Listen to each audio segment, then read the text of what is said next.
La province de Luxembourg est la plus étendue des provinces belges avec ses 4440 km². Elle est toutefois la moins peuplée, une situation presque unique dans le pays dont il faut tenir compte dans les plans de mobilité communaux.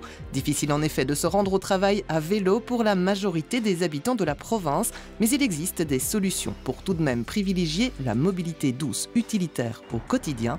Plusieurs communes ont mis en place des plans d'action concrets afin d'offrir une alternative écologique à la voiture pour se rendre au travail ou faire ses courses. Autant d'exemples du fait que le Luxembourg est une terre de cœur et de bien-être.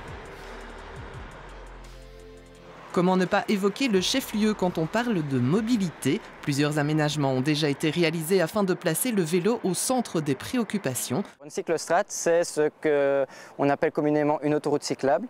L'objectif, c'est d'avoir un gros flux de cyclistes qui relie deux pôles importants. Ici, on a Arlon d'un côté et Luxembourg-Ville de l'autre côté.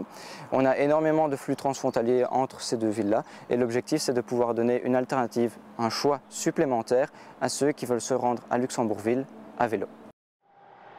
Les travaux de cette cyclostrade devraient débuter d'ici 2025 voire 2026 pour les 6 km d'infrastructure le long de la nationale jusqu'à la frontière où les Luxembourgeois prendront le relais. Toutes les communes de la province sont aujourd'hui attentives à mettre la priorité sur la mobilité douce selon un principe très simple intitulé STOP. Donc le principe STOP, ça nous vient de Flandre. Ça veut dire Stappers, Trappers, Open Bar Vervoer et Privé Vervoer. Donc dans l'ordre de priorité, d'abord les Stappers, les piétons, ensuite les cyclistes, les transports publics et puis les transports individuels, donc la voiture.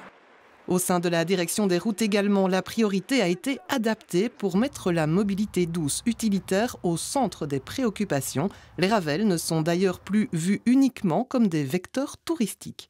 Si on reprend la route de Marche à Bastogne, mais voilà, c'est une route qui était une route dans un zoning commercial qui posait beaucoup de problèmes à la fois de sécurité et de fluidité. Et sans piste cyclable, sans aménagement pour les piétons. Et là, l'optique a vraiment été de changer de paradigme. Et si on fait le bilan aujourd'hui de cette réalisation, on constate que la moitié de l'espace est occupée par les voitures et l'autre moitié par les pistes cyclables et les piétons. Autant de projets impactants pour la mobilité, mais aussi et surtout pour le bien-être des Luxembourgeois et de notre belle nature.